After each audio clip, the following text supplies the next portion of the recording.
بسم اللہ الرحمن الرحیم۔ ویلکم ٹو اردو کہانی چینل۔ کافی عرصے پہلے کی بات ہے، ایک لڑکی جس کا نام تبسم تھا، اس کی شادی ہوئی۔ وہ سسرال میں اپنے شوہر اور ساس کے ساتھ رہتی تھی۔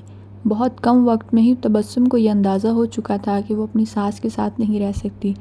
ان دونوں کی شخصیت بالکل مختلف تھی اور تبسم اپنی ساس کی بہت ساری عادتوں سے پریشان تھی۔ اس کی ساس ہر وقت تبسم پر طنز کرتی رہتی تھی، جو اسے بہت ناگوار گزرتا تھا۔ آہستہ آہستہ دن اور پھر ہفتے بیت گئے، لیکن تبسم اور اس کی ساس کی تکرار ختم نہیں ہوئی۔ ان تمام نا اتفاقیوں نے گھر کا ماحول بہت خراب کر دیا تھا، جس کی وجہ سے تبسم کا شوہر بہت پریشان رہتا تھا۔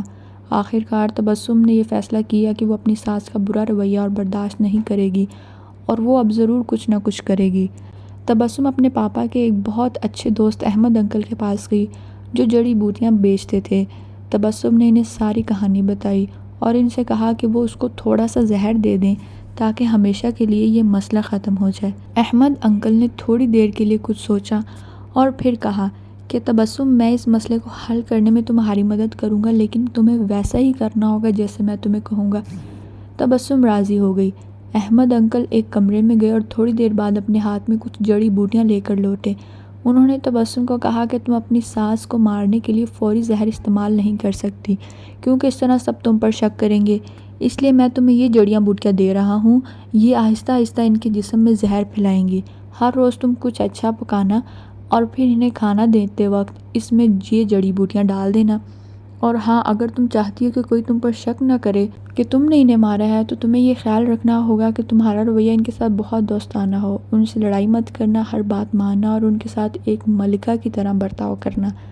تبسم یہ سب سن کر بہت خوش ہوئی۔ اس نے احمد انکل کا شکریہ ادا کیا اور جلدی سے گھر چلی گئی، کیونکہ اب اسے اپنی ساس کو مارنے کا کام شروع کرنا تھا۔ ہفتے گزر گئے اور پھر مہینے۔ تبسم روز کچھ اچھا پکا کر اپنی ساس کو خاص طور پر پیش کرتی۔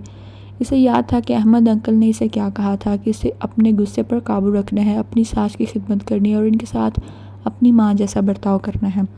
6 مہینے گزر گئے، گھر کا نقشہ تقریباً بدل چکا تھا۔ تبسم نے کوشش کر کے اپنے غصے پر قابو کرنا سیکھ لیا۔ اب اکثر وہ اپنی ساس کی باتوں پر ناراض اور غصہ نہ ہوتی تھی۔ 6 ماہ میں ایک بار بھی اس کا اپنی ساس سے جھگڑا نہیں ہوا تھا اور اب اسے وہ بہت اچھی لگنے لگی تھی اور ان کے ساتھ رہنا بھی آسان لگنے لگا تھا۔ اس کی ساس کا یہ رویہ بھی اس کے ساتھ بدل چکا تھا اور وہ بھی تبسم کو اپنی بیٹیوں کی طرح پیار کرنے لگی تھی۔ وہ اپنے سب دوستوں کے درمیان تبسم کی تعریفیں کرتی۔ تبسم اور اس کی ساس دونوں اب ایک دوسرے کو ماں بیٹی کی طرح سمجھنے لگی تھی۔ تبسم کا شوہر بھی یہ سب کچھ دیکھ کر بہت خوش تھا۔ ایک دن تبسم پھر احمد انکل کے پاس آئی۔ تبسم نے کہا کہ آپ مجھے طریقہ بتائیں کیسے میں اپنی ساس کو اس زہر سے بچاؤں جو میں نے انہیں دیا ہے۔ وہ بہت بدل گئی ہیں، میں ان سے بہت پیار کرتی ہوں اور میں نہیں چاہتی کہ وہ اس زہر کی وجہ سے مر جائیں جو میں نے انہیں دیا ہے۔